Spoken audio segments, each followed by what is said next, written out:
فوراً ایک خطیب کو اشارہ کیا کہ وہ منبر پر چڑھ گیا اور خطبہ شروع کر دیا۔ خطبہ کیا جھوٹ کا جیتا جاگتا شاہکار تھا، جس میں آل ابو سفیان کی بیجا تعریف اور آل ابی طالب کی تحقیر و تذلیل اور سبط پیغمبر کی برائیاں تھیں۔ امام زین العابدین رضی اللہ تعالیٰ عنہ کی غیرت ایمانی اس غلط بیانی کو برداشت نہ کر سکی۔ آپ کھڑے ہو گئے اور آگے بڑھ کر فرمایا، اے شامی، تو انتہائی جھوٹا اور فتنہ پرور خطیب ہے۔ ایک فاسق و فاجر سیاہ کار بندے کی خوشنودی کے لیے اللہ جل مجدہ کی نافرمانی کر رہا ہے اور اپنے کو عذاب الہی کا مستحق ٹھہراتا ہے۔ اور اپنی یزید، تو نے مجھ سے وعدہ کیا تھا کہ آج مجھے خطبہ پڑھنے کا موقع دے گا، پھر یہ وعدہ خلافی کیسی؟ یزید اس ید دہانی کے باوجود بھی امام زین العابدین کو خطبہ پڑھنے کا موقع نہیں دینا چاہتا تھا، مگر حاضرین مسجد کھڑے ہو گئے اور اشارہ کرنے لگے کہ اہل بیت اطہار کی شان خطابت بے مثل ہے، آج ہم انہی کا خطبہ سننا چاہتے ہیں۔ یزید اپنے حواریوں سے مشورہ کرنے لگا کہ امام زین العابدین اس خاندان سے تعلق رکھتے ہیں جس کی فصاحت و بلاغت کا عرب و عجم میں ڈنکا بج رہا ہے، کہیں ایسا نہ ہو کہ یہ ہاشمی شعر اپنی شاندار فصاحت و بلاغت سے پانسا ہی پلٹ دے۔ یزید کی یہی خواہوں نے جواب دیا کہ ابھی بچے ہیں، اتنا سلیقہ کہاں، امید کے وعد و نصیحت کر کے خطبہ ختم کر دیں گے۔ مجبور ہو کر یزید نے آپ کو خطبہ پڑھنے کی اجازت دی۔ حضرت امام زین العابدین رضی اللہ تعالیٰ عنہ منبر پر تشریف لائے، خطبہ شروع فرمایا۔ حمد و نعت بیان فرمانے کے بعد آپ نے جو کلمات ارشاد فرمائے ہیں ان کو علامہ ابو اسحاق اصفرائینی رحمۃ اللہ علیہ نے اپنی کتاب نور العین میں بہت تفصیل سے نقل فرمایا، اور ان کلمات کا مفہوم حسب ذیل ہے: اے لوگوں، میں تمہیں نصیحت کرتا ہوں کہ بچو دنیا اور اس کے فریب کاریوں سے، کیونکہ یہ وہ جگہ ہے جو زوال پذیر ہے، اس کے لیے بقا نہیں ہے۔ اس نے گزشتہ قوموں کو فنا کر دیا، حالانکہ تم سے زیادہ ان کے مال تھے، ان کی عمریں تم سے کہیں زیادہ لمبی تھیں، ان کے جسموں کو مٹی نے کھا لیا، ان کے حالات پہلے کی طرح نہیں رہے، تو اب تم ان کے بعد دنیا و مافیا سے کس بہتری کی امید رکھتے ہو؟ افسوس افسوس، خبردار، ہوشیار ہو جاؤ کہ اس دنیا سے لپٹے رہنا اور اسی میں مشغول ہو جانا بے فائدہ ہے، لہٰذا اپنی گزشتہ اور آئندہ کی زندگی پر غور کرو، نفسانی خواہشات سے فارغ ہونے اور عمر کی مدت ختم ہونے سے پہلے اس دنیا میں نیک کام کرو جن کا اچھا صلہ تمہیں آئندہ ملے گا، کیونکہ ان اونچے اونچے محلوں سے بہت جلد قبروں کی طرف بلائے جاؤ گے اور اچھے برے کاموں کے بارے میں تم سے حساب لیا جائے گا۔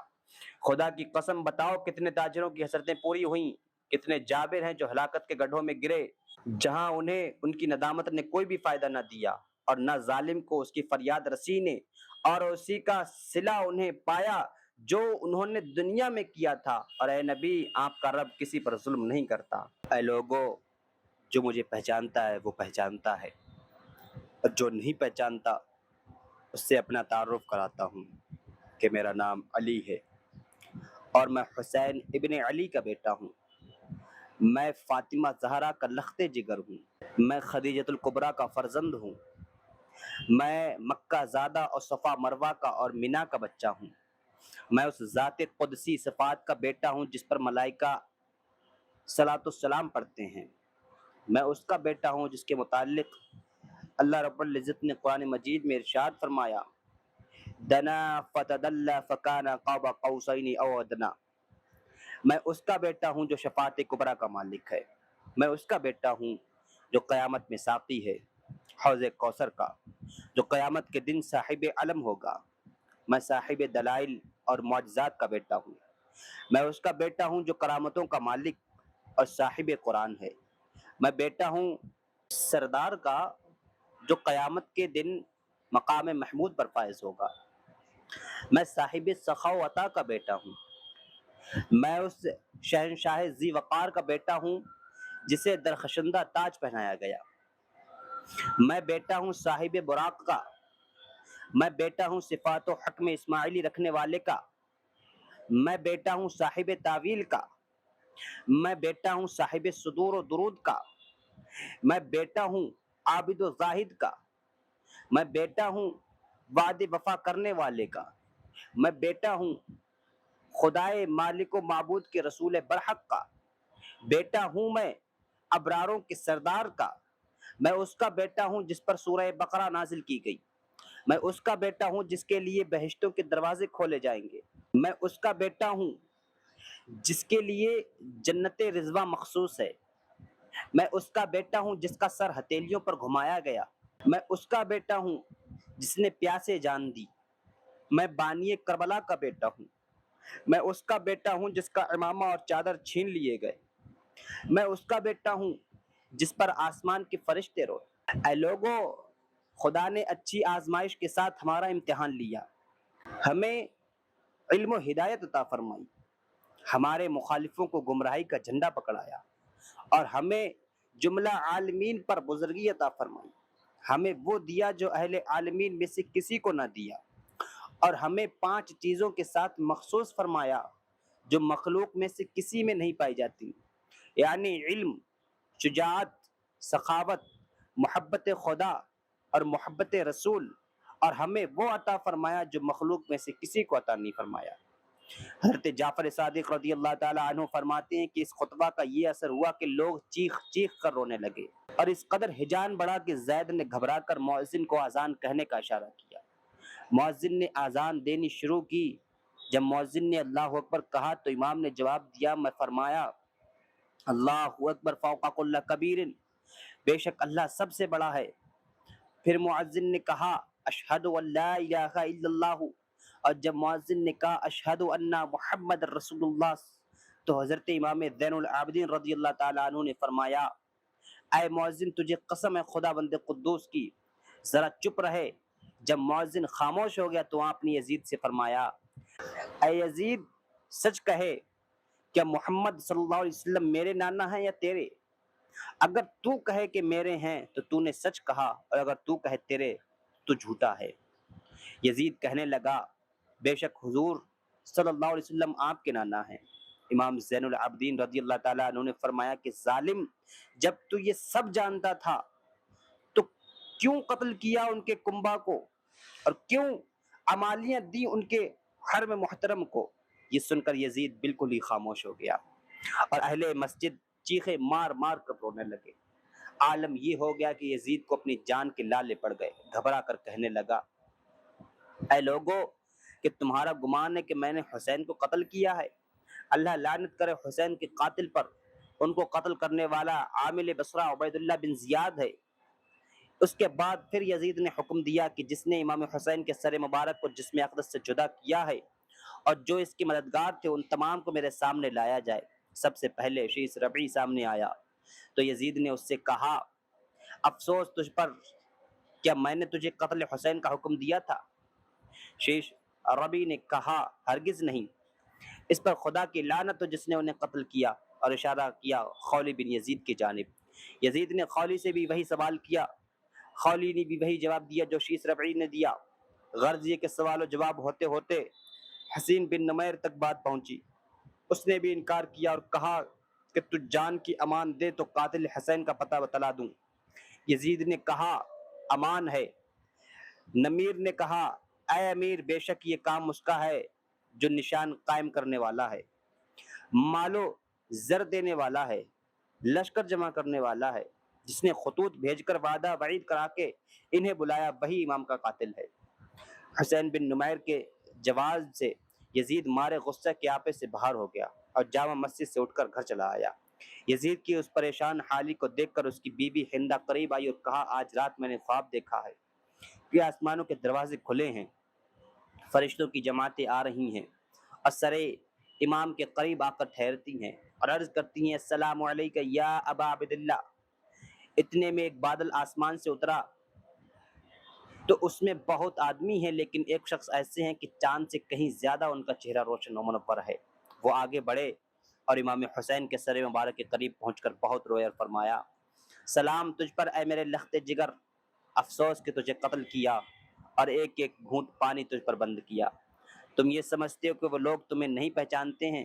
تمہارا نانا مصطفیٰ ہوں، یہ تمہارے باپ علی مرتضیٰ ہیں، یہ تمہارے بھائی حسن ہیں، اور یہ تمہارے چچا جعفر طیار ہیں۔ یزید نے جب یہ پورا خواب سنا تو متفکر ہو کر سوچنے لگا کہ اس کے بعد سیدنا امام زین العابدین رضی اللہ تعالیٰ عنہ کو بلایا اور کہنے لگا کہ امام جو کچھ ہونا تھا ہو چکا، اگر آپ یہاں رہنا چاہیں تو بخوشی قیام فرمائیں، میں خدمت کے لیے حاضر ہوں، اور اگر جانا چاہیں تو سفر کا انتظام کرا دوں۔ حضرت امام زین العابدین رضی اللہ تعالیٰ عنہ نے فرمایا کہ امام علی مقام تو ہم سے جدا ہو ہی چکے ہیں، دمشق میں بھی کوئی ہاشمی قریشی باقی نہیں، ڈھونڈ ڈھونڈ کر قتل کر دیے گئے، اب یہاں رہنے سے فائدہ بھی کیا؟ اب تو یہی تمنا ہے کہ مدینے میں جا کر روضہ رحمت للعالمین کی ٹھنڈی ٹھنڈی چھاؤں میں بقیہ زندگی گزار دوں۔ ایک ہفتہ بعد یزید نے چندہ عمدہ لباس اور کچھ روپیہ حضرت زینب رضی اللہ تعالیٰ عنہ کی خدمت میں پیش کیا اور کہنے لگا، اے زینب، یہ مال و متاع آپ کی مصیبت کے بدلے پیش کرتا ہوں۔ حضرت زینب رضی اللہ تعالیٰ عنہا کو غصہ آیا، فرمانے لگیں، واہ تجھ پر، تجھے شرم نہیں آتی؟ روسیہ، تو میرے بھائی کو قتل کر کے کہتا ہے کہ یہ عوض لے لو۔ یہ کہہ کر آپ نے سب مال واپس کر دیا۔ آخرکار یزید نے 1000 سواروں کے ساتھ آپ کو مدینہ منورہ روانہ کر دیا، اور روانہ کرنے کے وقت سرحائے شہداء کو مشک و کافور سے معطر کر کے حضرت امام زین العابدین رضی اللہ تعالی عنہ کے سپرد کیا۔ سادات کرام کا لٹا ہوا قافلہ دمشق سے روانہ ہو کر جب 20 صفر المظفر کو میدان کربلا میں پہنچتا ہے تو دیکھا کہ لاشاہ شہداء کرام ابھی ویسے ہی بے گور و کفن پڑی ہیں، زخموں سے اسی طرح تازہ خون روا ہے۔ اگرچہ گرمی کی شدت تھی لیکن ذرا بھی فرق نہ آیا تھا۔ امام زین العابدین رضی اللہ تعالیٰ عنہ نے یہاں آ کر قیام فرمایا اور شہداء کرام کے سروں کو ان کے اجسام مقدسہ کے ساتھ ملا کر دفن کیا۔ اگرچہ روایات میں اختلاف ہے، یعنی بعض حضرات کا قول یہ کہ سیدنا امام حسین رضی اللہ تعالیٰ عنہ کا سر مبارک شہر دمشق کے باہر دفن کیا گیا، اسی طرح لاشاہ شہداء کرام کے کفن و دفن کے سلسلے میں بھی اختلاف ہے۔ علامہ ابو اسحاق اسفرائینی تو یہی لکھ رہے ہیں کہ 20 صفر المظفر کو حضرت امام زین العابدین رضی اللہ تعالیٰ عنہ نے آ کر میدان کربلا میں لاشاہ شہداء کو دفن کیا، اور بعض لوگوں نے یہ لکھا ہے کہ یزیدیوں کے میدان کربلا سے چلے آنے کے بعد نہر فرات کے قریب آباد غادریہ نامی گاؤں کے باشندوں نے آ کر دفن کیا، جیسا کہ اس کا تذکرہ اس سے قبل ہو چکا ہے۔ اب ارض کربلا سے یہ قافلہ رحمت و برکت والی سرزمین یعنی مدینہ طیبہ کی جانب روانہ ہوتا ہے۔ کیا کچھ گزرتی رہی ہوگی قلب اہل بیت اطہار پر، کتنے علم و انگیز کیفیت رہی ہوگی۔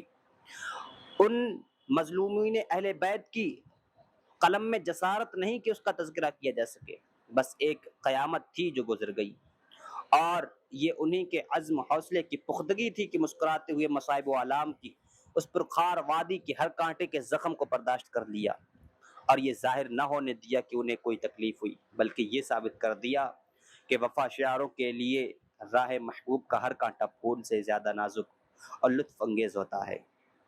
جس وقت اہل بیت اطہار کا قافلہ جوار مدینۃ الرسول میں پہنچتا ہے تو سب سے پہلے حضرت جابر بن عبداللہ نے ان کا خیر مقدم کیا، پھر جیسے خبر ہوتی گئی اہل مدینہ جماعت در جماعت حاضر ہوتے گئے۔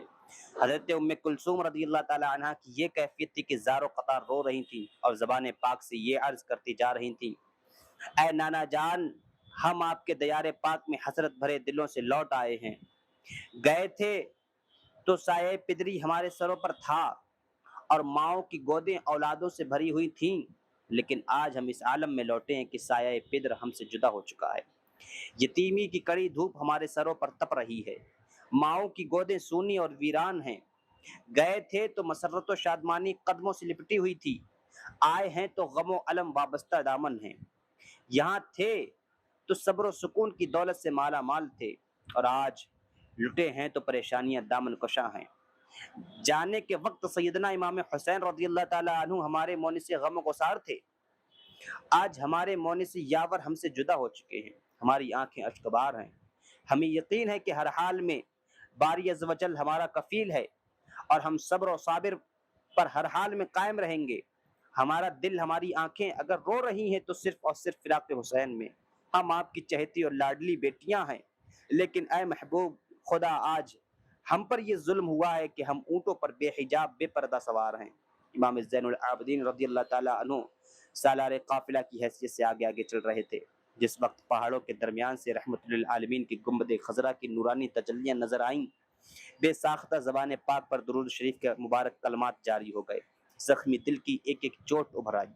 امام زین العابدین رضی اللہ تعالیٰ عنہ کا وہ قلب مبارک جو کربلا سے لے کر کوفہ اور کوفہ سے لے کر شام تک پیش آنے والے ایک ایک مصائب و آلام کا سنگین چٹان بن کر مقابلہ کرتا رہا، گنبد خضرا نظر آتی ہی اسے یارائے صبر نہ رہا، آنکھیں بلک پڑی، بے ساختہ پکارے، اے رحمت للعالمین، اے بے کسوں کے فریاد رس، اے بے سہاروں کے سہارے، آج میں آپ کی جگر گوشہ سیدنا امام حسین کو دشت بے کسی میں سلا کر دائمی فرقت و جدائی کا غم لے کر حاضر بارگاہ ہوا ہوں۔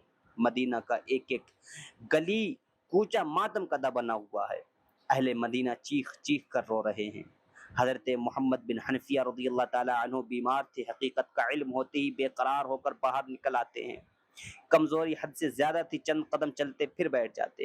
اہل بیت کی مظلومیت کو دیکھ کر زار و قطار رونے لگے، شدت غم نے انہیں بے ہوش کر دیا۔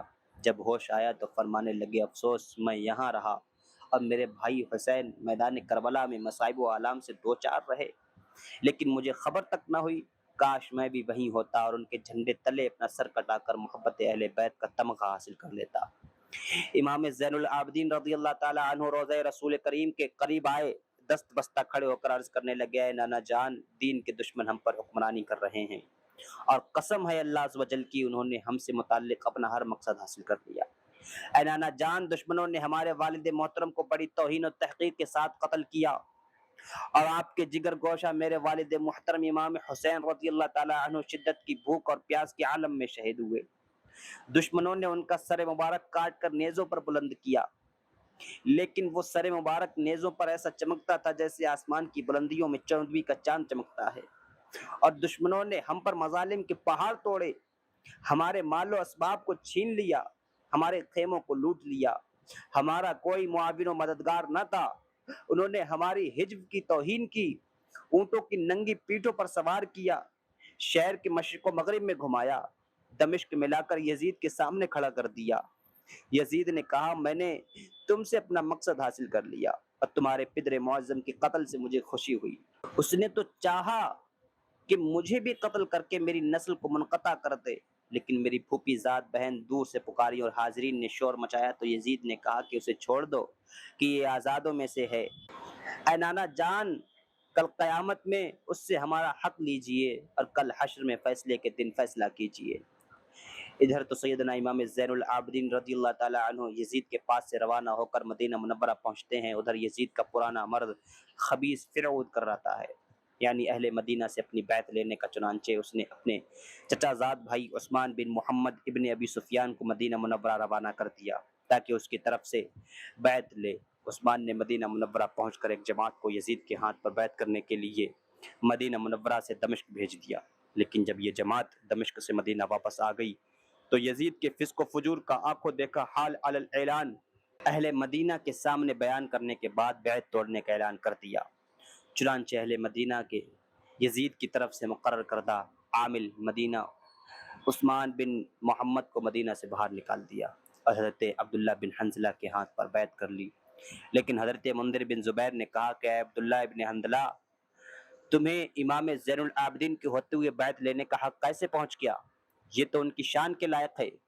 چنانچہ حضرت ابن حنظلہ نے اپنی اس کوتاہی کا اعتراف کرتے ہوئے اجلہ صحابہ کی ایک جماعت لے کر حضرت امام زین العابدین رضی اللہ تعالی عنہ کی خدمت بابرکت میں حاضری کا شرف حاصل کیا۔ حضرت امام نے دریافت فرمایا کہ مجھ جیسے مصیبت زدہ مظلوم کے پاس آپ حضرات کس لیے تشریف لائے ہیں؟ حضرت ابن حنظلہ آگے بڑھے اور تفصیل سے آنے کا مقصد بیان کرنے کے بعد عرض کیا کہ حضور، ہم لوگ کوفی نہیں ہیں، سرکار عالی کے جد امجد کے وفا شیار غلام ہیں، اپنی جانیں حضور کے قدموں پر قربان کرنے کا عہد کرتے ہیں، لہٰذا ہم غلاموں کی تمنا ہے کہ حضور اپنے دست اقدس کو بڑھائیں تاکہ ہم سب حضور کے دست مبارک پر جاں فروشی کا عہد وفا باندھیں۔ یہ سننا تھا حضرت امام زین العابدین کی آنکھوں نے آنسو کی جھڑی لگ گئی۔ فرمایا، خدا را اب یہ تذکرہ بیت و خلافت میرے سامنے نہ چھیڑو، کہیں ایسا نہ ہو کہ دل کے مندمل ہونے والے زخموں سے پھر خون کی دھار پھوٹ پڑے۔ میرے زخمی دل میں اب کسی نے نئے زخم کی گنجائش نہیں ہے، کربلا کا ایک ایک منظر ہر وقت میرے پیش نظر ہے، بس اب میں نے اس ذات سے اپنا معاملہ کر لیا ہے جو بے وفا نہیں، میں کہہ رہا ہوں وہ سن رہا ہے، میں اپنے دل کے زخموں کو اسے دکھا رہا ہوں وہ دیکھ رہا ہے، اس کے در کے ایک سجدہ شوق پر ہزاروں تخت و تاج قربان، خدا را اب مجھے اس در سے ہٹانے کی کوشش نہ کرو، میرا دل بہت دکھی ہے، اب اسے اور نہ دکھاؤ۔ جب صحابہ نے اور زیادہ اصرار کیا تو آپ نے فرمایا، اگر میرا اس مدینے میں رہنا آپ لوگوں کو پسند نہیں تو آج ہی میں اس غریب و مظلوم خاندان کو ساتھ لے کر کہیں ایسی جگہ چلا جاؤں گا جہاں کوئی میرا غم دوبارہ تازہ نہ کر سکے۔ صحابہ نے یہ کیفیت دیکھی تو خاموش ہو گئے اور حضرت عبداللہ بن حنظلہ کی بیعت بدستور باقی رہی۔ حضرت عبداللہ بن حنظلہ فرماتے تھے کہ خدا کی قسم ہم نے صرف اس خوف سے یزید کی بیعت سے انکار کیا کہ کہیں ایسا نہ ہو کہ ہم پر آسمان سے پتھر برسنے لگے، ہمارے اوپر عذاب الہی کا نزول شروع ہو جائے۔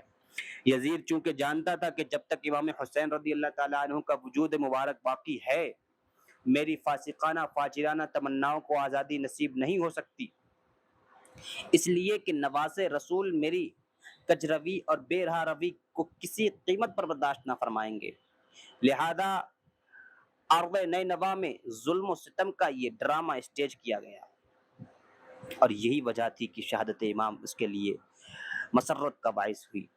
حضرت امام علی مقام کا اس دار فانی سے کوچ کرنا تھا کہ یزید کھل کھیلا زنا، لواطت، حرام کاری، بھائی بہن کا بیاہ، سود و شراب بالاعلان رواج پا گئے۔ جہاں تک اس کی شقاوت اپنے جوہر دکھا سکی، گناہوں اور جرائم کے جتنے گل کھلا سکی، اس میں کوئی کسر باقی نہ چھوڑی۔ یزید کی شقاوت و سیاہ بختی کا اس سے اندازہ لگایا جا سکتا ہے کہ جس وقت اسے یہ اطلاع ملی کہ اہل مدینہ نے اس کی بیعت توڑ دی اور عامل مدینہ عثمان کو شہر سے باہر نکال دیا ہے، تو آگ بگولہ ہو جاتا ہے اور مدینہ منورہ پر حملہ کی تیاریاں شروع کر دیتا ہے۔ یزید کو مدینہ الرسول پر حملہ کرنے والے شقی فوج کے لیے ایسے ظالم و جابر سالار کی ضرورت تھی جو اس کے ظلم و ستم کا مظہر کامل ہو، چنانچہ مثل مشہور ہے ڈھونڈنے والا پا ہی لیتا ہے۔ یزید کی نگاہوں نے مصرف بن عقبہ جیسے سقی القلب کو کھوج نکالا۔ جس وقت یزید مصرف کو پاس پہنچا اور مدینہ منورہ پر حملہ کرنے اور لوٹ مار کرنے کا ناپاک پروگرام پیش کرتا ہے، تو باوجود یہ کہ مصرف فالج کے اثر سے قریب قریب اٹھنے بیٹھنے سے معذور تھا، لیکن جوش شقاوت سے اٹھ کر بیٹھ جاتا ہے اور قسم کھا کر کہتا ہے، اے امیر المومنین یزید، آپ نے حصول مقصد کی خاطر اتنا صحیح انتخاب کیا ہے کہ مجھ سے بہتر کوئی دوسرا نہیں ہو سکتا، اور یہ اہم کام میرے علاوہ کوئی دوسرا سر انجام بھی نہیں دے سکتا۔ یزید نے تقریباً 20,000 پیدل اور سوار فوج مصرف کی سرکردگی میں مدینہ منورہ کی جانب روانہ کر دی۔ اگر اہل مدینہ میری بیعت قبول کر لیں تو بہتر ہے، ورنہ بلا روک ٹوک مسلمانوں کو قتل کرنا اور ان کا مال و اسباب لوٹ لینا اور کسی قسم کی رعایت نہ برتنا۔ خبیث مصرف خود تو انتہائی سنگ دل جابر ظالم تھا ہی، لیکن یزید کے اس حکم نے جلتی پر تیل کا کام کیا۔ اس کی شقاوت خباثت دوگنی ہو گئی۔ ہتھیاروں سے آراستہ یزیدی فوجیں مدینہ منورہ پر پوری طاقت سے حملہ آور ہوئیں۔ اہل مدینہ یزید کی ہتھیار بند فوجوں کے حملے کی تاب نہ لا سکے۔ مصرف نے مدینہ منورہ پر غلبہ پاتے ہی اپنی فوج میں اعلان کر دیا کہ اہل مدینہ میں جسے پاؤ قتل کر دو، جو سامان پاؤ لوٹ لو، اور میں مدینہ کی مسلمان عورتوں کو تم پر حلال کر دیا۔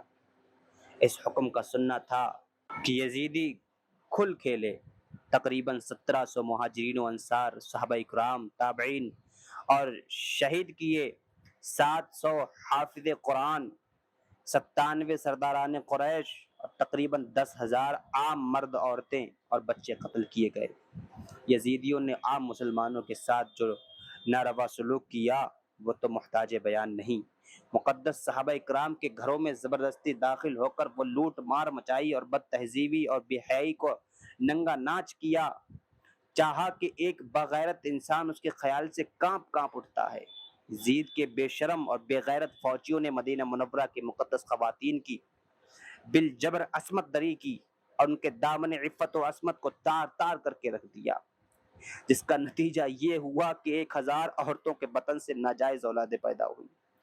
وہ مقدس مسجد نبوی صلی اللہ علیہ وسلم جس کے فرش خاکی کو قدم ناز رسول ہی نہیں بلکہ سید المرسلین کی روشن پیشانی چومنے کا بھی شرف حاصل ہے، جو نبی آخر الزماں کی باعظمت صحابہ اکرام کی مقدس عبادت گاہ ہے، جس میں ایک نماز کا ثواب 70 نمازوں کے برابر ہے، جس کا ایک ٹکڑا جنت کی کیاریوں میں سے ایک کیاری ہے، آج یزیدی کتے اسی مسجد مقدس کی ستونوں سے اپنے گھوڑے باندھے ہوئے ہیں۔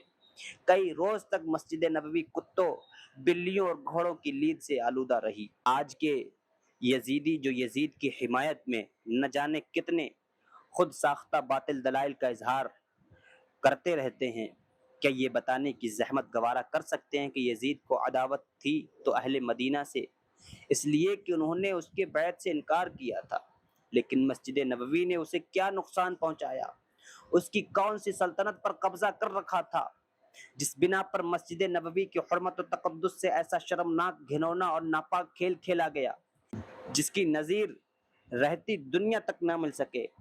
یزید کی یہ کیسی مسلمانی تھی کہ بنام اسلام خلافت کا دعویٰ اور مرکز اسلام کی کے ہاتھوں یہ ذلت و رسوائی۔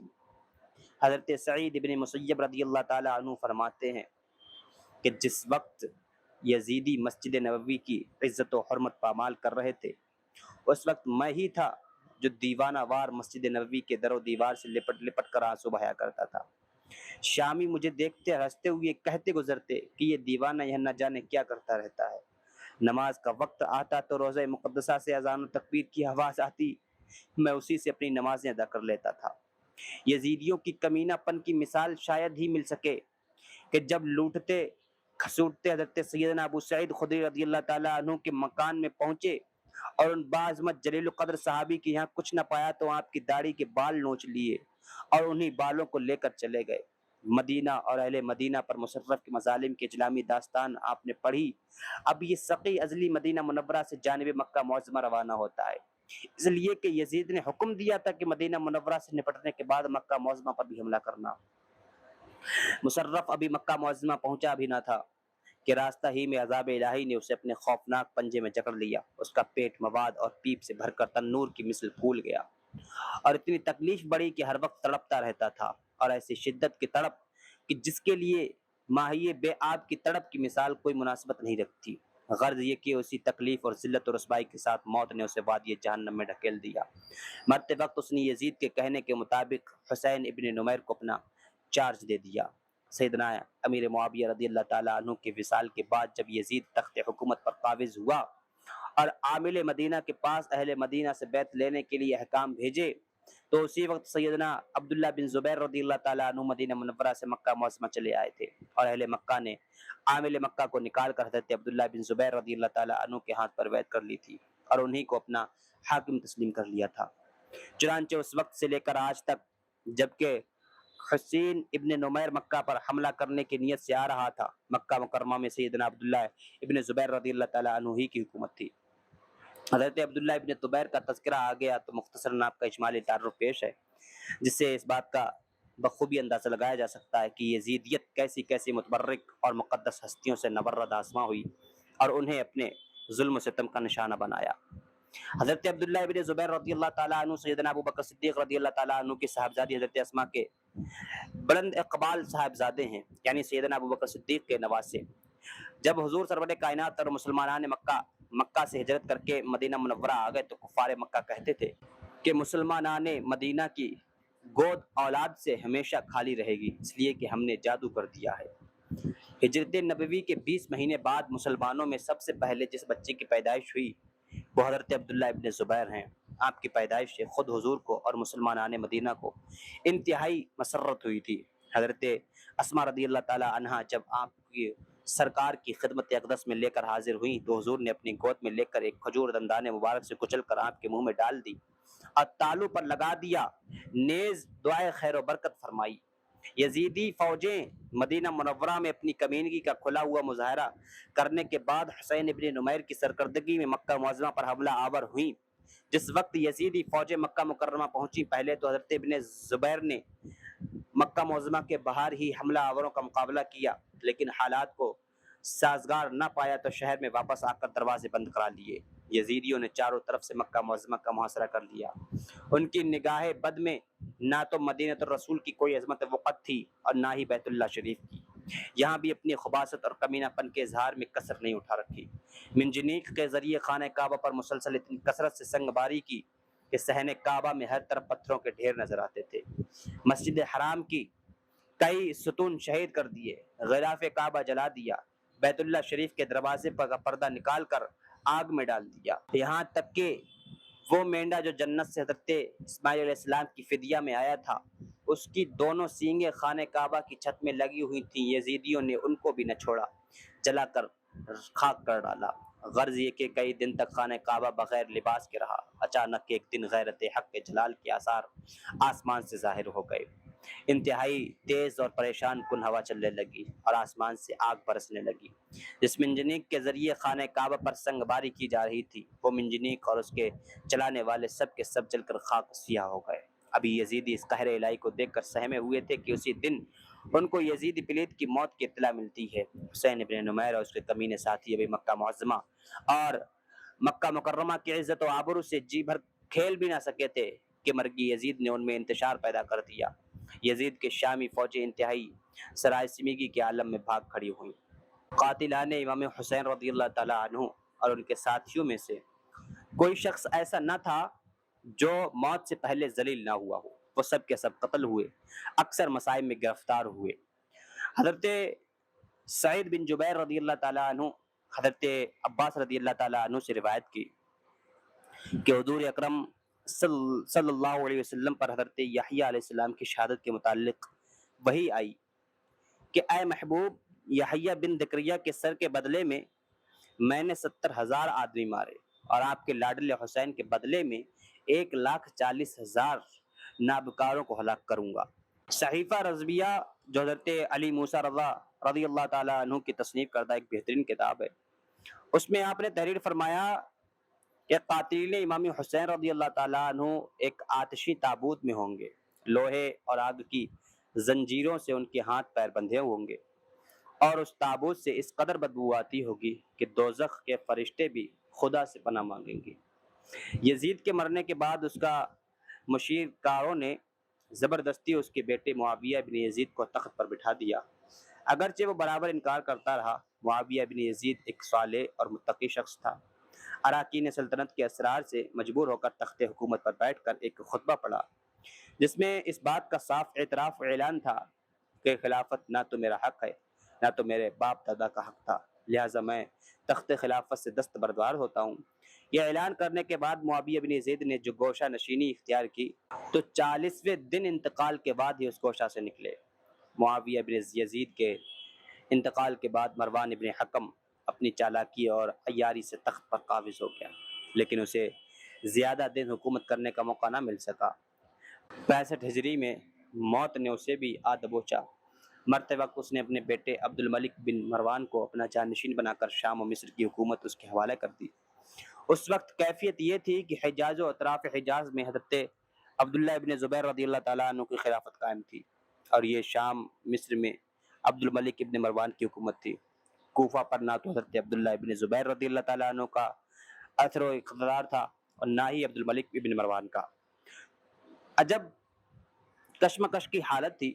اس صورتحال سے فائدہ اٹھاتے ہوئے مختار بن عبید ثقفی نے کوفہ پر اپنا پورا تسلط جما لیا۔ یہ مختار بن عبید ثقفی وہی شخص ہے جس کے یہاں امام مسلم نے سب سے پہلے قیام کیا تھا، اور اسی کے مکان میں اہل کوفہ سے حضرت امام حسین کی بیعت لی تھی۔ مختار بن عبید ثقفی نے برسر اقتدار آتے ہی اس بات کا قطعی عہد کیا کہ کربلا ظالموں میں سے ایک کو بھی نہ چھوڑوں گا، اور خون امام حسین رضی اللہ تعالیٰ عنہ کا پورا بدلہ لوں گا۔ چنانچہ مختار نے یہ کیا کہ سب سے پہلے ان ظالم کمینوں کو گرفتار کرایا جنہوں نے قتل امام کا بیڑا اٹھایا تھا۔ لہٰذا اس سلسلے میں سب سے پہلے شمر اور ابن سعد گرفتار کر کے مختار کے سامنے پیش کیے گئے۔ مختار نے دیکھتے ہی پوچھا کہ تم لوگ وہی ہو نا جن کے حکم سے ساقی کوثر کے نواسوں پر پانی بند کیا گیا اور کربلا کی تپتی ہوئی ریتیلی زمین پر تڑپا کر شہید کیا گیا؟ اے ابن سعد، اے شمر، سچ بتانا کہ اس ظلم بے حد کے بدلے تمہیں کتنی دولت ملی؟ ظالموں، تمہیں ذرا بھی غیرت نہ آئی کہ جن کا کلمہ پڑھتے تھے انہی کے نواسے پر یہ ظلم و ستم؟ جلاد، ان دونوں کمینوں کو میرے سامنے تڑپا کر ذبح کر، تاکہ ان کی عبرت ناک موت دوسروں کے لیے سبق آموز ہو۔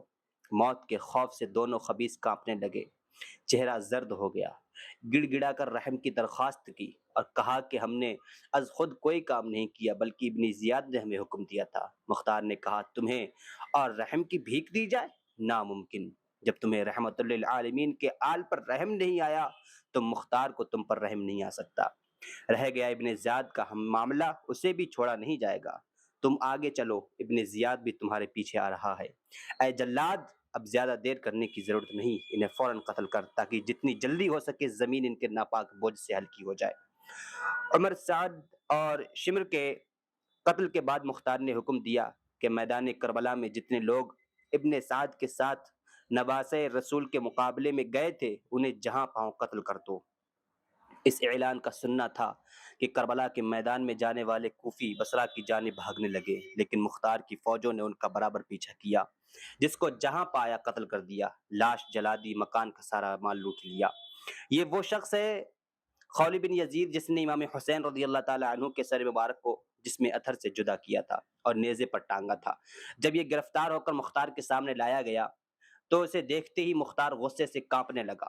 حکم دیا کہ اسے فوراً چومیخا کروا کر کے اس کے ہاتھ پیر کاٹو تاکہ دنیا اس دشمن اہل بیت کا عبرت ناک تماشا جی بھر کر دیکھ لے۔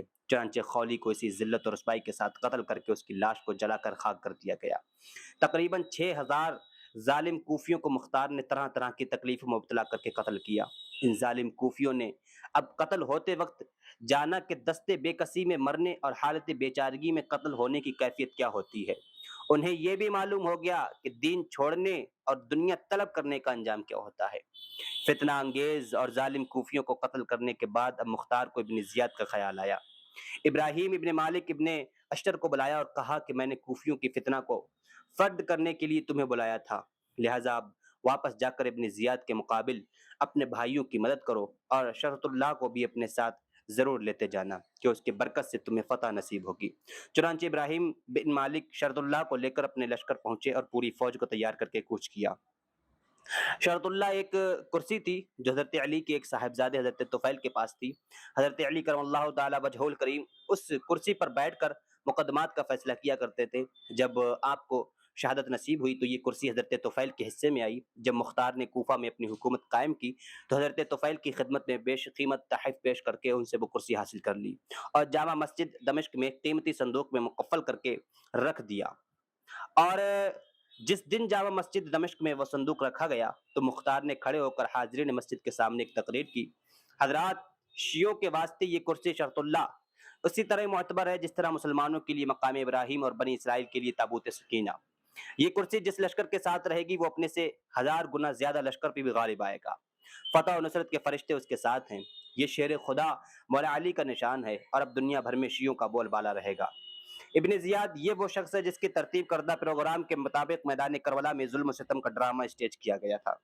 اب کوفہ سے اپنی جان بچا کر موصول کی طرف جا رہا تھا۔ 20,000 کا لشکر ساتھ تھا۔ ابراہیم ابن مالک نے اس موصل پہنچنے سے پہلے ہی راستے میں روک لیا، چونکہ شام ہو چکی تھی اس لیے رات میں جنگ ملتوی کر دی گئی۔ اس وقت ابن زیاد کا سالار عمر بن اسلمی تھا جو کبھی ابراہیم ابن مالک کا دوست تھا۔ رات کو خفیہ طریقے پر آ کر ابراہیم سے ملاقات کی اور کہا کہ میں اس لیے آیا ہوں کہ کل جب مارکہ کارزار گرم ہو تو میں اپنی فوج کے ساتھ تم سے آ کر مل جاؤں تاکہ ظالم ابن زیاد کو بدترین ذلت نصیب ہو اور مجھے بھی اس کی غلامی سے نجات ملے۔ کیا کروں، جبراً اس کے ساتھ ہوں۔ عمر بن اسلمی کی گفتگو نے حضرت ابراہیم ابن مالک کی ہمت کو اور بڑھا دیا اور انہیں اپنی فتح کا یقین کامل ہو گیا۔ جب صبح کو جنگ شروع ہوئی تو ابراہیم ابن مالک نے دیکھا کہ عمر بن اسلمی کی فوج بڑی جانبازی کے ساتھ ان کی فوج پر حملہ آور ہے۔ کافی دیر انتظار کے بعد جب عمر بن اسلمی نہ آیا تو ابراہیم پر یہ بات واضح ہو گئی کہ یہ اس کی ایک جنگلی چال تھی۔ چنانچہ ابراہیم ابن مالک نے شرط اللہ اٹھائی اور پورے جوش کے ساتھ ابن زیاد کی شامی فوج پر حملہ کر دیا۔ ابن زیاد کی فوج اس حملے کی تاب نہ لا سکی، قدم اکھڑ گئے۔ ابن زیاد جو ابھی تک شریک جنگ نہ ہوا تھا اپنی فوج کی یہ کیفیت دیکھ کر خیمہ سے باہر نکل پڑا اور تلوار کھینچ کر پوری قوت کے ساتھ، پوری شدت کے ساتھ ابراہیم کی فوج پر حملہ کر دیا۔ ساتھ ہی ساتھ پکارا کہ اے شامی بہادروں، دشمن کی تعداد بہت تھوڑی ہے، کیوں گھبراتے ہو؟ بڑھو اور کامیابی کو اپنے گلے سے لگا لو۔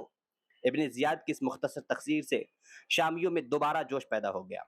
لوٹ پڑے اور گھماسان کی لڑائی شروع ہو پڑی، مگر ان کا یہ جوش عارضی تھا۔ ابراہیم کی سپاہی شرط اللہ کو دیکھ کر اس قدر بے باک اور نڈر ہو کر لڑ رہے تھے کہ شامیوں کی ایک بھی نہ چلی۔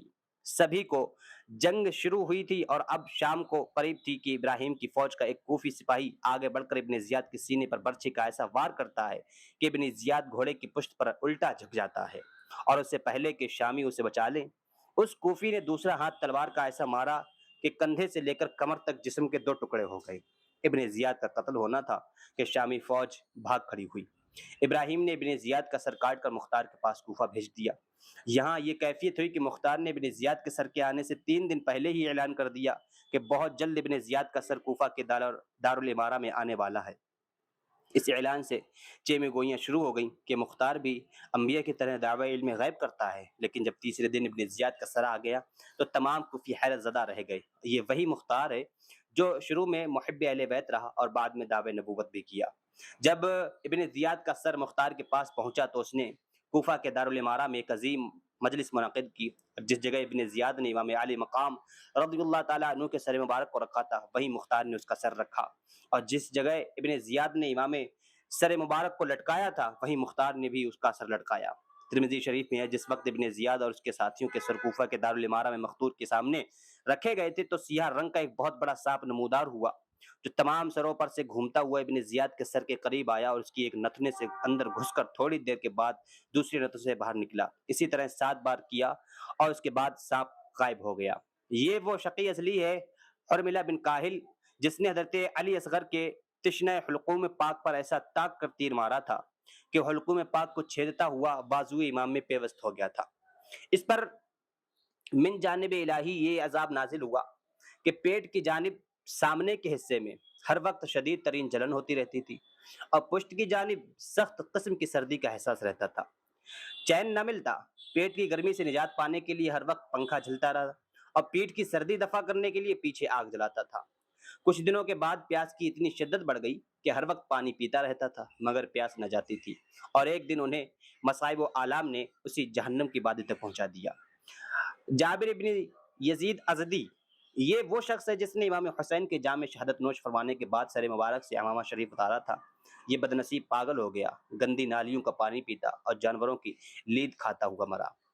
جعونہ حضری یہ وہ بدنہاد شخص ہے جس نے بعد شہادت امام علی مقام کے جسم اطہر سے پیراہن مبارک اتار کر خود پہن لیا تھا۔ کوہڑی ہو گیا، اس کے جسم کا ایک ایک عضو سڑ گیا اور اس موذی اور گھنونے مرض میں اسی کی ناپاک روح نکل گئی۔ اسود بن حندلہ یہ وہ خبیث ہے جس نے امام حسین رضی اللہ تعالیٰ عنہ کی تلوار لی تھی اور مرض ورس میں یہ مبتلا ہو کر انتہائی ذلت و خواری کی حالت میں موت سے ہمکنار ہوا۔ شمر یہ وہ خبیث ترین انسان ہے جس نے سینہ امام علی مقام پر چڑھ کر حلقوم پاک پر خنجر چلایا تھا۔ اس کی بدترین ذلت و خواری کا اندازہ صرف اس بات سے لگایا جا سکتا ہے کہ جب یہ مرا اس وقت اس کی شکل سور کی شکل میں تبدیل ہو گئی تھی۔ خولی بن یزید اس کا تذکرہ پہلے بھی آ چکا ہے۔ قتل ہونے سے پہلے خدائے قہار کی جانب سے اس پر عذاب کے موکل مقرر کر دیے گئے تھے جو ہر رات اس کو اوندھا لٹکا کر اس کے نیچے آگ جلاتے تھے، پھر مختار نے اسے قتل کرا کے آگ میں جلوا دیا۔ غرض یہ کہ ابن سعد، شمر، قیس بن اشش، خولی بن یزید، سنان بن انس، عبید اللہ بن قیس، یزید بن مالک وغیرہ ظالم کربلائیوں کو مختار نے سخت ترین عذاب کے ساتھ قتل کر کے ان کی ناپاک لاشوں کو گھوڑوں کی ٹاپوں سے روندا کر ہڈیاں تک چورا چور کر دی اور انہیں خاک میں ملا دیا۔ یزید کی موت کیسے ہوئی اور یہ کیسے مرا، اس حقیقت کو جاننے کے لیے ہر نظر اٹھی ہوئی ہے، ہر کان اس کے سننے کے لیے بے چین ہے۔ یزید کی موت کے سلسلے میں 3 روایتیں ملتی ہیں۔ ایک، یزید ایک دن اپنے انتہائی رازدار مصاحب سرجون ابن منصور کے ساتھ شکار کے لیے جا رہا تھا۔ راستے میں ایک رومین نسل پادری کی لڑکی پر یزید کی نگاہ پڑ گئی۔ ہوسکار تو تھا ہی، بے چین ہو گیا۔ اب روزانہ کا دستور بنا لیا کہ اس گرجے تک آتا اور واپس چلا جاتا، محض اس خیال سے کہ کوئی سبیل نکل آئے کہ اپنا مقصود پالوں۔ ایک دن لڑکی نہا کر اپنے مکان کی چھت پر بال سکھا رہی تھی۔ یزید کی نگاہ جب پڑی تو تاب ضبط نہ رہی اور دیوانہ وار ہو کر پکارنے لگا۔ لڑکی نے سوچا کہ اس خبیث کی مثال تو ایسی ہی ہے جیسے کہ چاند کو دیکھ کر کتا بھونکنے لگتا ہے۔ یہ ہوس پرست میرے پیچھے ہاتھ دھو کر پڑ گیا ہے، اپنے وقت کا بادشاہ ہے، کہیں ایسا نہ ہو کہ کسی وقت میری عزت و ناموس کو اپنی طاقت و قوت کے ذریعے تباہ و برباد کر دے۔ جب اس نے اپنے نبی کی آل پر ظلم و ستم کرنے میں کوئی کسر نہ اٹھا رکھی تو میں تو غیر ہوں، اس کا دستے ظلم کہاں باز رہ سکتا ہے۔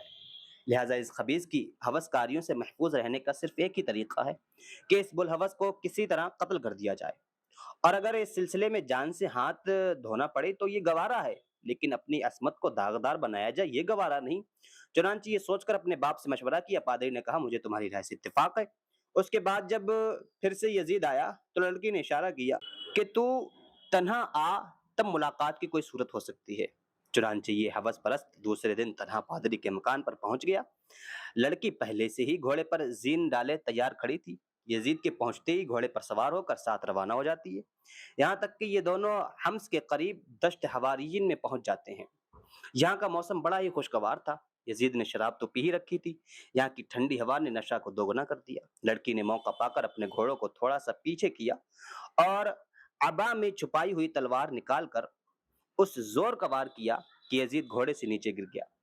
لڑکی اپنے گھوڑے سے نیچے کودی اور یزید کے سینے پر سوار ہو کر کہنے لگی، او بدتینیت، جب تو نے اپنے نبی کے نواسے پر رحم نہ کھایا اور اس بارگاہ میں جہاں سے تجھے ایمان و اسلام کی بھیک ملی تھی وفادار نہ رہ سکا، تو تجھ سے کون امید وفا کر سکتا ہے؟ بس اب یہ تیرا آخری وقت ہے۔ یہ کہہ کر اپنی تلوار سے یزید کے جسم کے ٹکڑے ٹکڑے کر دیے۔ 2-3 روز تک چیل کوے اس کے جسم کے ٹکڑوں کو نوچتے کھاتے رہے۔ اس کے بعد اس کی وہی خواہ تلاش کرتے ہوئے پہنچے اور وہیں دفن کر دیا۔ اور یزید کیسے مرا، اس کی دوسری وجہ اور دوسرا واقعہ یہ ہے کہ کثرت شراب خوری نے یزید کے پھیپڑوں کو بالکل بیکار کر دیا تھا۔ ہر وقت نشہ میں دھت رہتا تھا، کتے اس کے ارد گرد رہا کرتے تھے۔ زانی حد درجہ کا تھا۔ چند روز امراض قبضی میں رہ کر دست پھرتا ہوا جہنم رسید ہوا اور شہر دمشق کے باہر اس کو دفن کیا گیا۔ تیسرا یہ ہے کہ علامہ ابو اسحاق اصفہانی نے اپنی کتاب نور العین فی المشہد الحسین میں تحریر کیا ہے کہ ایک دن یزید اپنے 1000 لشکر کے ساتھ شکار کے لیے نکلتا ہے۔ شہر دمشق سے 2 دن کی راہ طے کر کے ایک میدان میں پہنچتا ہے۔ اچانک اس کی نگاہ ایک ہرن پر پڑتی ہے۔ اس کے پیچھے اپنا گھوڑا ڈال دیا۔ ہرن ایک لقدق خوفناک میدان میں پہنچ کر غائب ہو گیا۔ یزید کا پورا لشکر اس سے دور نہ جانے کہاں رہ گیا، البتہ اس کے 10 لشکری اس کے ساتھ یہاں تک پہنچ آئے تھے۔ پیاس نے اتنا تڑپایا کہ یزید اور اس کے جو ساتھی تھے ایڑیاں رگڑتے رہے اور جہنم میں پہنچ گئے۔ اس دن اس وادی کا نام ہی پڑ گیا وادی جہنم۔ ہزاروں یزیدی تو مختار کے تلوار سے قتل ہوئے، بہت سے قسم قسم کے تکلیفوں میں مبتلا ہو کر موت کے گھاٹ اترے۔ بعض کے منہ ایسے سیاہ اور بھیانک ہو گئے کہ دیکھنے والوں پر خوف کا غلبہ ہو جاتا تھا۔ بعض اندھے ہو گئے، بعض بھوک سے تڑپ تڑپ کر مر گئے۔ شامیوں میں سے ایک شخص جو قاتلین امام میں سے تھا، اس کا منہ سور جیسا ہو گیا تھا۔ لوگ اس کی طرف دیکھتے ہوئے خوف محسوس کرتے تھے۔ ابو نعیم نے روایت کیا کہ کربلائی ظالموں میں سے ایک کا عضو تناسل اس قدر دراز ہو گیا تھا کہ وہ اسے کمر کے گرد لپیٹ کر کاندھے پر رکھ کر چلتا تھا۔ ابو شیخ نے روایت کیا کہ کچھ لوگ بیٹھے ہوئے آپس میں تذکرہ کر رہے ہیں، جس نے بھی امام علی مقام کے قتل میں ذرا بھی امداد اور اعانت کی، وہ ضرور کسی نہ کسی عذاب میں مبتلا ہوا۔ ایک بوڑھا یزیدی بیٹھا ہوا تھا، کہا کہ میں بھی تو معرکہ کربلا میں شریک تھا اور امام کے مخالفین میں سے تھا، لیکن مجھے تو آج تک کچھ نہ ہوا۔ اچانک اس محفل میں جلنے والا چراغ بجھنے لگا۔ یہ بوڑھا اس کی بتی درست کرنے اٹھا، جیسے اس نے بتی کو ہاتھ لگایا پورے بدن میں آگ لگ گئی۔ بے تحاشا آگ آگ چلاتا ہوا بھاگا اور دریائے فرات میں کود پڑا، مگر یہ تو قہر الہی کی آگ تھی۔ ایک فرات کے کل زمین کا ایک قطرہ پانی بھی اس پر ڈال دیا جاتا تو بجائے بجھانے کے تیل کے کام کرتا۔ انجام کار اسی آگ میں جل کر جہنم کی آگ میں پہنچ گیا۔ سدی کہتے ہیں کہ کربلا میں ایک شخص نے میری دعوت میں بھی لوگ شریک تھے، آپس میں گفتگو کرنے لگے کہ جو بھی آل رسول کا خون بہانے میں شریک تھا ذلت کی موت مرا۔ میزبان نے کہا یہ بات غلط ہے، ایک تو میں ہی زندہ و سلامت موجود ہوں، حالانکہ میں بھی یزیدی لشکر میں تھا اور میں نے بھی اہل بیت اطہار اور ان کے رفقا کا مقابلہ کیا تھا۔ رات کا پچھلا پہر تھا، یہ شخص بھی چراغ کی بتی درست کرنے اٹھا، ابھی چراغ ہاتھ تک نہ پہنچا، چراغ سے آگ کا شعلہ بھڑکا اور اس کے پورے جسم کو جلا کر کوئلہ بنا دیا۔ امام واقدی رحمۃ اللہ علیہ نے روایت کیا کہ ایک بوڑھا شخص اندھا ہو گیا تھا۔ اس سے لوگوں نے پوچھا کہ تو اندھا کیسے ہو گیا؟ اس نے کہا کہ میں نے خواب میں حضور صلی اللہ علیہ وسلم کو دیکھا، سرکار کے دست اقدس میں ننگی تلوار ہے اور سامنے امام حسین رضی اللہ تعالیٰ عنہ کے 10 قاتل ذبح کیے ہوئے پڑے ہیں۔ حضور نے مجھ پر نگاہ غضب ڈالتے ہوئے فرمایا کہ تو نے موجودہ رہ کر اس گروہ گوشہ دی، اور یہ فرمایا کہ خون امام کی ایک سلائی میری آنکھ میں لگا دی۔ جب صبح کو میں اٹھا تو اندھا تھا۔ ایک بوڑھے نے خواب میں حضور کو دیکھا کہ سامنے ایک تشت ہے، اس میں خون بھرا ہوا ہے، کچھ لوگ میں ہیں جو حضور کے سامنے پیش کیے جاتے ہیں، حضور ان پر اسی خون کا دھبا لگا دیتے ہیں۔ جب اس بوڑھے کی باری آئی تو اس نے عرض کیا کہ سرکار میں تو موجود نہ تھا۔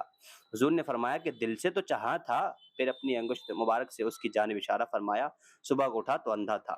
منصور کہتے ہیں کہ میں نے شام میں ایک شخص کو دیکھا، اس کا منہ سور جیسا ہو گیا تھا۔ لوگوں نے اس سے جب اس کی وجہ پوچھی تو کہا میں مولا علی کرم اللہ تعالی وجہ الکریم اور ان کی اولاد پاک پر لعنت کیا کرتا تھا۔ ایک رات میں نے خواب میں حضور صلی اللہ علیہ وسلم کو دیکھا کہ امام حسن رضی اللہ تعالی عنہ حضور کی بارگاہ میں اس کی شکایت کر رہے ہیں۔ حضور نے اس خبیث کی شکایت سن کر اس پر لعنت فرمائی اور اس کے منہ پر تھوک دیا تو اس کا چہرہ سور کا ہو گیا۔ خلیفہ مامون رشید نے ایک مرتبہ اپنے وزیر سے کہا کہ علماء میں سے کسی ایسے عالم کو میرے پاس لاؤ جس نے کوئی انتہائی حیرت انگیز بات سنی ہو یا بچشم خود دیکھا ہو۔ وزیر اس وقت کے ایک عالم کے پاس گیا، لیکن کوئی بھی ایسا نہ ملا جو اس کے مقصود کو پورا کر سکتا ہو۔ وزیر کو خیال آیا کہ اسی شہر میں ایک عالمہ اور زاہدہ خاتون محترم بھی ہیں، چل کر وہاں قسمت آزمائی کی جائے۔ چنانچہ جس وقت وزیر ان کے پاس پہنچا، ان خاتون محترم نے وزیر کے سوال کرنے سے پہلے ہی فرمایا کہ فلاں جگہ پر ایک ایسا آدمی ہے جس سے تیرا مقصد پورا ہو سکتا ہے۔ جب وزیر ان عارفہ کے بتلائے ہوئے پتہ پر پہنچا تو کیا دیکھتا ہے کہ وہاں ایک ایسا شخص موجود ہے جس کے نہ ہاتھ ہیں، نہ پیر، نہ آنکھیں، بالکل اپاہج۔ وزیر نے سوچا کہیں ان خاتون محترم نے مذاق تو نہیں فرمایا۔ پھر ان کے پاس لوٹ کر آیا اور کیفیت بیان کی۔ ان عارفہ نے فرمایا، اے وزیر، بادشاہ کو اس شخص کے ہاتھ پیر آنکھ سے کو تو کوئی مطلب نہیں، کام زبان سے ہے اور زبان اس کے منہ میں موجود ہے۔ اے وزیر، تو اسی شخص کو بادشاہ کے پاس لے جا، اس لیے کہ وہ ایک انتہائی عجیب اور عمدہ بات جانتا ہے۔ چنانچہ وزیر اس کو کھوج کر اٹھا کر کے مامون رشید کے پاس لے گیا۔ مامون رشید نے اس سے سوال کیا، کیا ہے شخص، تم ایسے ہی اپاہج پیدا ہوئے ہو یا بعد میں کسی حادثہ کے سبب میں تم میں یہ عیوب پیدا ہوئے ہیں؟ اس نے جواب دیا کہ امیر المومنین، یہ سب ایک حادثہ کا نتیجہ ہے۔ میں ایک بہت مالدار تاجر تھا، میرے پاس ایک بحری جہاز بھی تھا جس کے ذریعے میں دوسرے ممالک میں تجارت کرتا تھا۔ ایک دفعہ میں نے جہاز میں مال لاد کر، میرے ساتھ 1000 مسلمان مرد بھی تھے، ہم لوگ روانہ ہوئے۔ ایک دن اچانک ایک چٹان سامنے آئی، جہاز اس سے ٹکرا کر ٹکڑے ٹکڑے ہو گیا، سب لوگ ڈوب گئے۔ میں نے کسی صورت سے ایک تختہ کا سہارا لے لیا، وہ تختہ موجوں کی روانگی کے ساتھ دائیں بائیں کبھی بائیں بہتا ہوا ایک دن موجوں نے میرے تختے کو ایک بہت بڑے پہاڑ کے سوراخ میں ڈھکیل دیا۔ میرا تختہ اس سوراخ میں پانی کے اوپر نہ جانے کب تک بہتا رہا۔ کچھ عرصے کے بعد میں نے زمین کی صورت دیکھی، لیکن وہ زمین ہماری زمین کی طرح نہ تھی، بلکہ اس کا رنگ پیلا تھا۔ میں نے وہاں اتر کر وضو کیا، 2 رکعت نماز پڑھی، نماز سے فارغ ہو کر چاروں طرف نگاہ ڈالی تو کچھ دور پر ایک مکان نظر آیا۔ میں اس کی طرف چل دیا، قریب پہنچ کر معلوم ہوا کہ وہ ایک بہت وسیع آباد محل ہے۔ محل کے سامنے ہی ایک حوض ہے جس میں انتہائی صاف شفاف پانی موجود بھرا ہوا ہے، اور اس حوض کے اوپر ایک شخص کو پھانسی پر لٹکا دیا گیا ہے اور اس کے سر پر لکڑیاں جل رہی ہیں۔ وہ شخص اس آگ میں جل رہا ہے اور چیخ چیخ کر کہتا ہے کہ اس رب تعالیٰ کے نام پر جو رحمان و رحیم ہے، کوئی پانی کا ایک گھونٹ پلا دے، میں پیاس سے بےتاب ہوں۔ اے امیر المومنین، میں منظر کو دیکھ کر بہت سخت خوف زدہ ہو گیا اور مجھ پر انتہائی ضعف طاری ہو گیا، یہاں تک کہ اٹھنے کی طاقت بھی نہ رہی۔ لیکن پھانسی پر چڑھے شخص کی حالت زار کو دیکھ کر مجھے بڑا ترس آیا۔ میں نے کہا، اے شخص، میں تجھے پانی پلاتا ہوں۔ میرا اتنا کہنا تھا کہ ایک غیبی ندا سننے میں آئی کہ اے اللہ کے بندے، کیا تو عدو اللہ یعنی اللہ کے دشمن کو پانی پلائے گا؟ یہ سن کر میں ڈر گیا اور پانی پلانے کا ارادہ ترک کر کے محل میں داخل ہو گیا۔ محل کے اندر ایک جگہ ایک بہت بڑا گڈھا دیکھا جس میں آگ ہی آگ بھری ہوئی تھی، اور اس میں بہت سے لوگ جل رہے تھے اور کہہ رہے تھے، اس خدا بند کریم کے لیے جو رحمان الرحیم ہے، ہمیں اس آگ سے نکالو۔ میں نے چاہا کہ ان لوگوں کو آگ سے نکال لوں، لیکن یہ ارادہ کرنا ہی تھا کہ پھر وہی غیبی ندا سنائی پڑی۔ گھبرا کر محل سے باہر نکل آیا۔ جس وقت اس سولی پر چڑھے ہوئے شخص کے پاس سے گزرا تو اس کی بیچارگی دیکھ کر بڑا ہی رحم آیا۔ پانی لے کر پلانے کا ارادہ کیا ہی تھا کہ پھر وہی غیبی ندا سنائی دی، ہم نے تجھے پہلے بھی منع کیا تھا لیکن تو باز نہیں آیا، ہم نے تجھے یہ سزا دی کہ تیرے اعضاء ختم ہو جائیں گے۔ پھر وہی ہوا جو اللہ تبارک و تعالیٰ نے چاہا، میرے ہاتھ پیر آنکھیں ختم ہو گئیں اور ایک ندا سنائی دی گئی کہ اگر تو چاہے تو یہ عذاب دنیا میں برداشت کر، ورنہ آخرت میں اسی طرح کے عذاب کو جہنم میں پسند کر لے۔ میں نے عرض کی، مجھے یہ عذاب اسی دنیا میں ہی دے دیا جائے۔ پھر میں نے اسے پھانسی پر چڑھے ہوئے شخص کو اور آگ کے گڈھے میں جلنے والے لوگوں کے متعلق سوال کیا کہ یہ کون لوگ ہیں؟ تو جواب ملا کہ پھانسی پر لٹکنے والا یزید بلید ہے اور قیامت تک اسی طرح مبتلا عذاب رہے گا، اور آگ میں جلنے والے اس کے معاون و مددگار نیز وہ لوگ ہیں جو حضور علیہ الصلوۃ والسلام کے احکامات کی کوئی شان نہیں سمجھتے اور سنت رسول کو داعی کرتے رہتے ہیں، اس کو ہلکا سمجھتے ہیں، قیامت تک اسی طرح عذاب میں مبتلا رہیں گے، اور قیامت میں جب تک اللہ تعالیٰ چاہے گا عذاب میں مبتلا رکھے گا۔ اور یہ واقعہ تھا جو میرے ساتھ پیش آیا تھا۔ پھر ہزاروں دقتوں اور مشقتوں کے بعد گھر واپس آیا۔ دوزخ میں ایک بہت بڑا سانپ ہے جس کو شدید کہتے ہیں، ہر روز وہ 70 مرتبہ لرزتا ہے اور اس کے جسم سے زہر ٹپکتا ہے۔ مولا تعالیٰ اس سے ارشاد فرماتا ہے کہ اے شدید، کیا چاہتا ہے؟ شدید عرض کرتا ہے، اے رب، قاتلین امام حسین رضی اللہ تعالیٰ عنہ کو مجھے دے دے، میں ان پر اپنا زہر ڈالوں۔ اللہ جل شانہ ارشاد فرماتا ہے، اے شدید، ٹھہر کہ قاتلین امام حسین کو میں تیرے حوالے کروں گا کہ تو جس طرح چاہیں ان کو عذاب دے۔ امام حسن بصری رضی اللہ تعالیٰ عنہ فرماتے ہیں ایک شخص برابر میرے پاس آتا تھا کہ مجھ سے مسائل شریعہ سیکھے، لیکن اس کے منہ سے ایسی سخت بدبو آتی تھی جس کا برداشت کرنا بہت دشوار تھا۔ ایک دن میں نے اس سے اس بدبو کے متعلق پوچھا، کیا وجہ ہے کہ تیرے منہ سے ایسی نفرت انگیز بدبو آتی ہے؟ وہ شخص انتہائی شرمندہ ہوا اور کہنے لگا کہ میں اس گروہ میں سے ہوں جو دریائے فرات پر اس لیے پہرا دے رہا تھا کہ امام حسین رضی اللہ تعالیٰ عنہ کے خیمے میں پانی کا ایک قطرہ نہ جانے پائے۔ واقعہ کربلا کے بعد ایک رات میں نے خواب میں دیکھا کہ قیامت قائم ہے، میں سخت پیاس کے عالم میں ہوں، چاروں طرف پانی تلاش کرتا ہوا لیکن پانی نہیں ملتا۔ اچانک میں نے دیکھا کہ حضرت محمد مصطفیٰ صلی اللہ علیہ وسلم، حضرت علی، حضرت فاطمہ، حضرت حسن، حضرت حسین رضوان اللہ تعالی علیہ مجمعین اور چند دیگر اکابر صحابہ حوض کوثر کے کنارے بیٹھے ہیں اور سامنے کچھ کھڑے ہیں اور کچھ لوگ ہیں جو پیاسوں کو آب کوثر پلا رہے ہیں۔ میں بھی سرکار دو عالم صلی اللہ علیہ وسلم کی بارگاہ میں حاضر ہوا اور جام کوثر کا سوال کیا۔ کوثر پلانے والوں نے سرکار کی بارگاہ میں عرض کیا، یا رسول اللہ، یہ شخص ان لوگوں میں سے ہے جو دریائے فرات پر اس لیے پہرا دے رہا تھا کہ آپ کے جگر گوشے امام حسن رضی اللہ تعالیٰ عنہ کے خیمے میں پانی کا ایک قطرہ نہ جانے پائے۔ یہ سن کر سرکار دو عالم صلی اللہ علیہ وسلم نے فرمایا کہ اس کو قطران پلا دو۔ چنانچہ انہوں نے مجھے قطران پلا دیا۔ خواب میں قطران کا پینا تھا کہ میں بیدار ہو گیا اور اسی وقت سے یہ بدبو میرے منہ میں پیدا ہو گئی اور ہر وقت یہ بدبو رہتی ہے، یہاں تک کہ میں جو چیز بھی کھاتا ہوں قطران بن جاتی ہے، جس کی وجہ سے لوگ مجھ سے سخت نفرت کرتے ہیں۔ حضرت امام حسن بصری رضی اللہ تعالیٰ عنہ فرماتے ہیں، یہ واقعہ سن کر مجھے اس سے سخت نفرت ہو گئی اور میں نے اس کو سختی کے ساتھ منع کر دیا کہ آئندہ میرے پاس مت آنا۔ چنانچہ وہ شخص چلا گیا اور چند ہی دنوں کے بعد ذلت کی موت مر گیا۔ ابو المفاخر روایت کرتے ہیں کہ ایک شخص کو لوگوں نے حرم کعبہ شریف میں دیکھا کہ اس کے چہرے پر نقاب ہے اور وہ خانہ کعبہ کا طواف کر رہا ہے۔ طواف کرتے وقت یہ کہتا ہے، یا اللہ مجھے بخش دے، حالانکہ تو مجھے نہ بخشے گا۔ حرم کعبہ شریف کے مشائخ نے اس سے کہا، اے شخص، اللہ تعالیٰ کی رحمت سے نا امیدی اور کفر تو اتنا بڑا گناہ، مگر اللہ کی رحمت سے نا امید نہ ہو۔ اس شخص نے کہا، ہے لوگوں، آؤ میرا قصہ سنو تاکہ جان لو کہ میری نا امیدی کی وجہ کیا ہے۔ لوگوں نے کہا، سنا۔ اس نے کہا، میں اس لشکر میں شامل تھا جس نے میدان کربلا میں امام حسین رضی اللہ تعالی عنہ سے جنگ کی ہے، اور امام علی مقام کی شہادت کے بعد میں ان سواروں کے ساتھ ہوں جو امام حسین رضی اللہ تعالی عنہ کا سر مبارک ملک شام لے جا رہے تھے۔ ہم لوگ 50 آدمی تھے جو شہداء کرام کے سروں کی نگہبانی پر مامور تھے۔ ہمارے ساتھیوں کا معمول تھا کہ رات میں شہداء کرام کے سروں کو درمیان میں رکھ کر چاروں طرف سے گھیرا ڈال کر بیٹھ جاتے اور شراب نوشی کیا کرتے تھے۔ اگرچہ میں ان سے دور رہتا اور کبھی کبھی اپنی اس بدحالی پر افسوس بھی کرتا تھا۔ ایک رات میرے تمام ساتھی شراب نوشی کے بعد بدمست ہو کر سو گئے۔ میں جاگ رہا تھا، اچانک میں نے دیکھا کہ سر پاک امام حسین پر ایک نورانی خیمہ تنا ہوا ہے اور چند نورانی صورتیں فضا میں نظر آ رہی ہیں، اور ایک شخص سبز لباس پہنے اور سفید عمامہ باندھے میرے سرہانے کھڑا ہے۔ میں نے پوچھا، یہ کون لوگ ہیں؟ جواب ملا، یہ اللہ تعالیٰ کی بارگاہ کے مقرب فرشتے ہیں۔ پھر تھوڑی ہی دیر میں انبیاء اکرام علیہم الصلوۃ والسلام کی ایک مبارک جماعت بھی تشریف لائی، اور سب کے آخر میں اللہ کے پیارے حبیب صلی اللہ علیہ وسلم اپنے اہل بیت اطہار اور صحابہ اکرام کے ساتھ تشریف لائے۔ سب نے یہ کے بعد دیگر امام علی مقام رضی اللہ تعالیٰ عنہ کے سر مبارک کو بوسہ دیا اور پیار سے فرمایا، اور فرشتوں کی ایک جماعت جن کے ہاتھوں میں آگ کے گرز تھے سرکار دو عالم کی بارگاہ میں عرض کرتے ہیں، سرکار اجازت ہو تو پہرا دینے والے ان نابکاروں کو ہلاک کر دیں۔ سرکار نے انہیں اجازت دے دی۔ ان فرشتوں نے آگ کے گرزوں سے 50 آدمیوں کو جلا کر خاک کر دیا۔ جب میرے قریب آئے تو میں نے فریاد کی، الامان یا رسول اللہ۔ سرکار دو عالم صلی اللہ علیہ وسلم نے فرمایا، دور ہو، اللہ تجھے نہ بخشے، لہٰذا اے لوگوں مجھے یقین ہے کہ میری بخشش نہ ہوگی۔ لوگوں نے پوچھا کہ چہرے پر نقاب کیوں ڈال رکھی ہے؟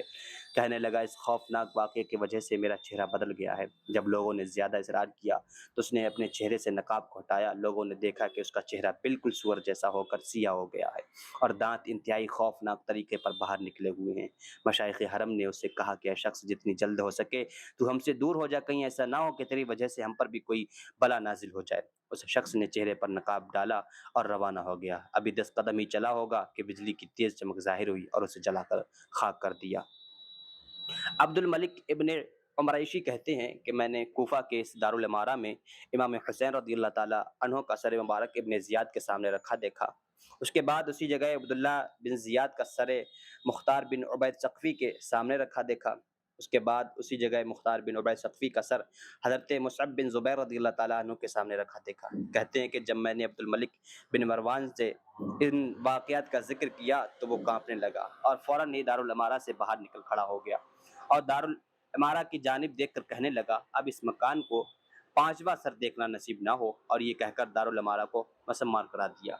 یہ تو یزید اور اس کے متبعین کی دنیاوی سزا کا اجتماعی تذکرہ تھا، باقی رہا آخرت کے عذاب کا عالم کیا ہوگا اور اس کی کیفیت کیا ہوگی، اس کا علم اللہ اور اس کے رسول صلی اللہ علیہ وسلم کو ہے۔ البتہ اس دنیاوی عذاب کے عالم کو دیکھ کر آخرت کے عذاب کا اندازہ لگایا جا سکتا ہے، وہاں کے دردناک عذاب کا قیاس کیا جا سکتا ہے۔ اللہ تعالیٰ سے یہی دعا ہے کہ اللہ تعالیٰ ہمیں اس کتاب سے فائدہ حاصل کرنے کی توفیق عطا فرمائے اور اپنی تاریخ کو صحیح طریقے سے پڑھنے اور صحیح طریقے سے سننے کی توفیق عطا فرمائے۔ واللہ عالم بالصواب۔